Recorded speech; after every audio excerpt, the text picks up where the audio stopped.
आज हम जानेंगे कि एक बार पाप कर्म करने के बाद कितने सालों बाद वो हमें फल दे सकता है। इस जन्म में, अगले जन्म में या जन्मों जन्म में।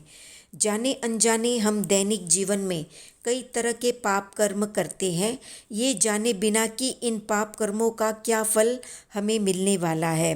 वर्तमान में अशुभ या पाप कर्म करने के बाद हम खुश हो जाते हैं कि हमने किसी को ठगा, किसी को सफाई से झूठ बोला, बाजार में चुपके से नजरें बचाकर चीज़ें उठा लाए, मीठी बोली से दूसरे को ऐसा ठगा कि वो आपकी बातों में आ गया, किसी पर बिना किसी सबूत के ही झूठे आरोप लगा दिए, अपना काम निकाल लेने के बाद दूसरों की पीठ पीछे बुराई, चुगली, निंदा करके खुश हो गए, ये जाने बिना कि हम ऐसा करके विश्वासघात कर रहे हैं।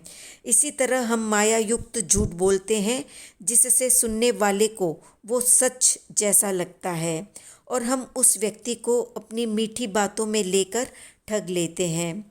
इस पाप का भयंकर फल आने वाले समय में चुकाना पड़ता है। ऐसे कई तरह के पाप हम दिन भर में करते हैं और ये पाप कर्म कितने वर्ष के लिए आत्मा से चिपकते हैं या अबाधा काल में रहते हैं या अनुदित रहते हैं, ये जानकर होश उड़ जाएंगे। ये जो 18 तरह के पाप हैं वे कम से कम 7,000 साल तक आत्मा के साथ चिपके रहते हैं। यानी पाप बंधने के बाद 7,000 वर्ष तक उदय में नहीं आता, अबाधा काल में रहता है, अनुदय स्थिति में रहता है। इतने वर्ष तक वो आत्मा के साथ चुपचाप बैठा रहता है। जब सही समय, सही वक्त आता है तब 7,000 वर्ष तक बंधा रहने के बाद कर्म अपना फल देकर अलग हो जाता है या जड़ जाता है। पाप कर्म की उत्कृष्ट स्थिति 70,000 करोड़ा करोड़ सागर की है। करोड़ा करोड़ यानी करोड़ को करोड़ से गुना करने पर जो संख्या आती है उसे करोड़ा करोड़ कहते हैं। यानी इतने करोड़ स्थिति तक पाप कर्म फल दे सकता है।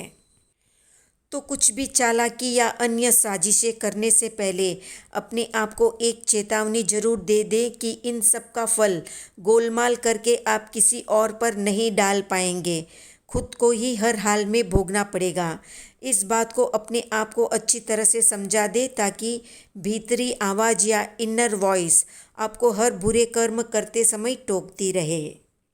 अगर आप 18 पाप कर्मों के बारे में जानना चाहते हैं तो कमेंट में बताएं। कितने लोग जागरूक रहते हैं कि पाप कर्म का बंद न हो जाए, कमेंट में बताएं। वीडियो पसंद आया तो लाइक, शेयर, सब्सक्राइब करें।